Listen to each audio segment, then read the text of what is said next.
Hi, welcome to Let Us Seek the Lord.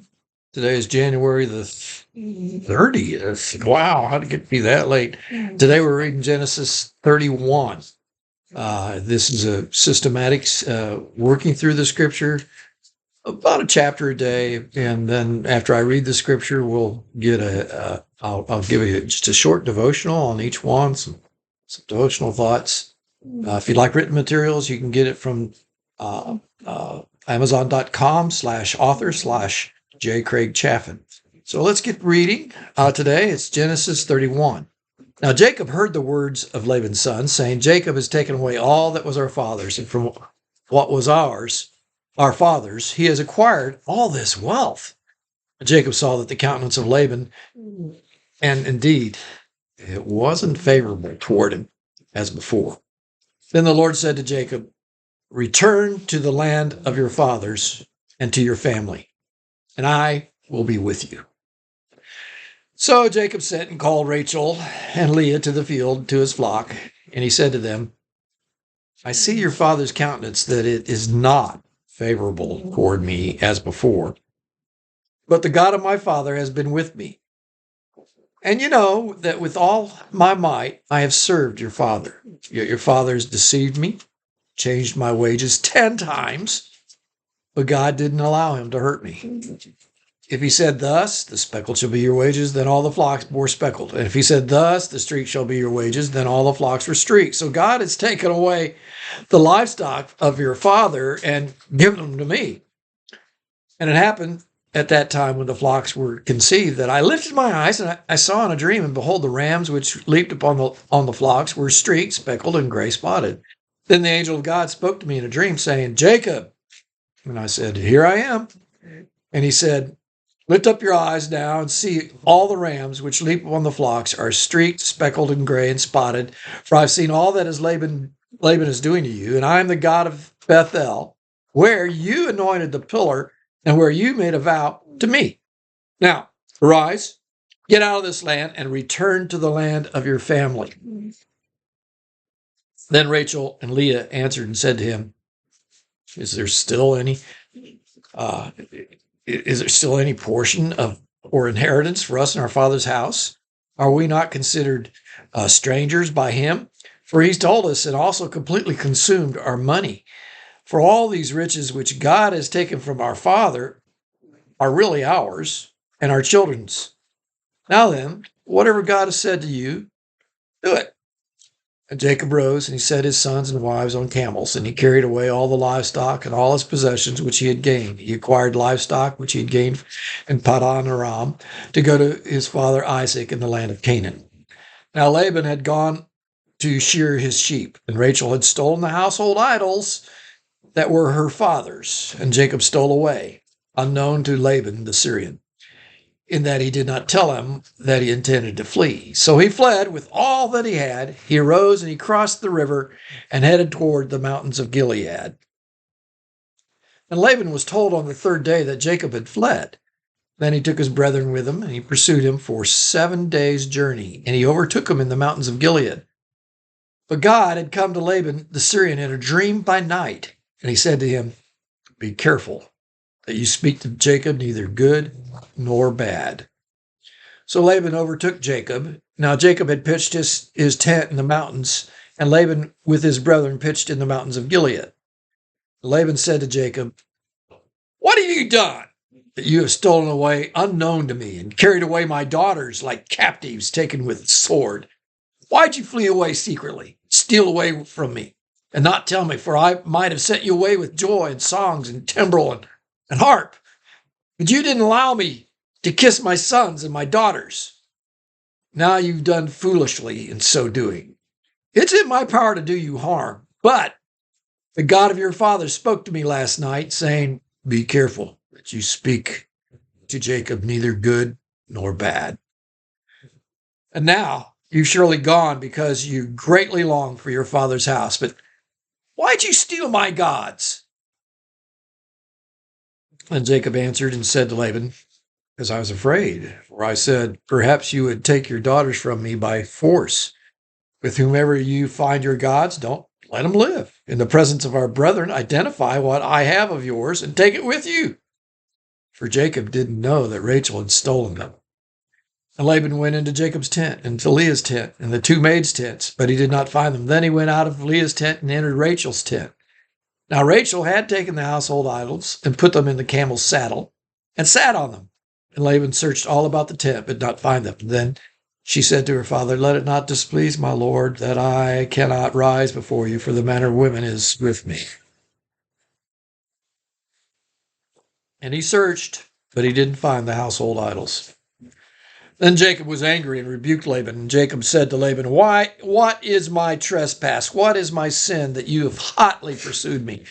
Although you've searched through all my things, what part of your household things have you found? Set it here in front of my brethren and your brethren, that they may judge between us both. These 20 years I've been with you. Your ewes and your female goats have not miscarried their young. I have not eaten the rams of your flock. That which was torn by beast I did not bring to you. I bore the loss of it. You required it from my hand, whether stolen by day or stolen by night. There I was in the day, and drought consumed me, and the frost by night, and sleep departed from my eyes. Thus I've been at your house 20 years. I served you 14 years for your 2 daughters and 6 years for your flock. And you've changed my wages 10 times. Unless the God of my father, the God of Abraham, the fear of Isaac had been with me, surely now you would have sent me away empty-handed. God has seen my affliction and the labor of my hands and rebuked you last night. Laban answered and said to Jacob, These daughters are my daughters. These children are my children. This flock is my flock. All that you see is mine. Well, what can I do to these my daughters or to their children whom they've borne? Now, therefore, come. Let us make a covenant, you and I, and let it be a witness between you and me. So Jacob took a stone, he set it up as a pillar. And Jacob said to his brethren, Gather stones. And they took stones and made a heap. And they ate there on the heap. And Laban called it Jegar Sahadutha. But Jacob called it Gilead. And Laban said, This is a heap of witness between you and me, this very day. Therefore its name is called Gilead, also Mitzpah, because he said, May the Lord watch between you and me when we are absent from one another.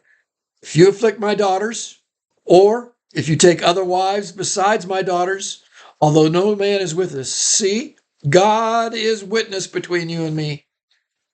Then Laban said to Jacob, Here's the heap, here's this pillar, which I have placed between you and me.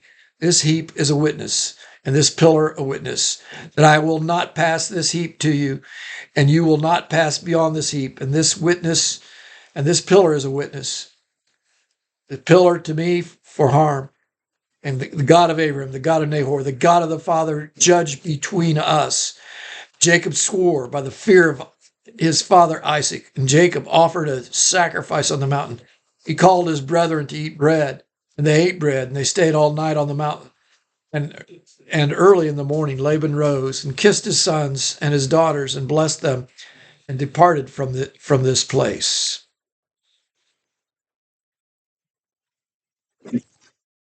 Here's that phrase again. Whoops, drop the notes. Here's that phrase again, I'll be with you. It's associated with one simple condition.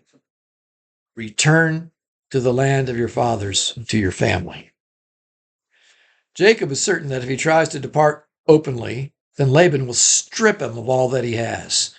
So he takes an opportune time while Laban was elsewhere shearing sheep, and leaves Laban's area with his possessions. It's about a 198-hour walk of about 865 miles, plenty of time for Laban to catch up if he's riding horses. Laban is infuriated when he finds out. He catches up with Jacob. But God is with Jacob and appears to Laban at night in a dream, warning him not to do anything to Jacob. God is indeed with Jacob. Laban is infuriated. He's concerned about one thing that seems to him to have no bearing on God's warning. He wants his household idols back. Wow.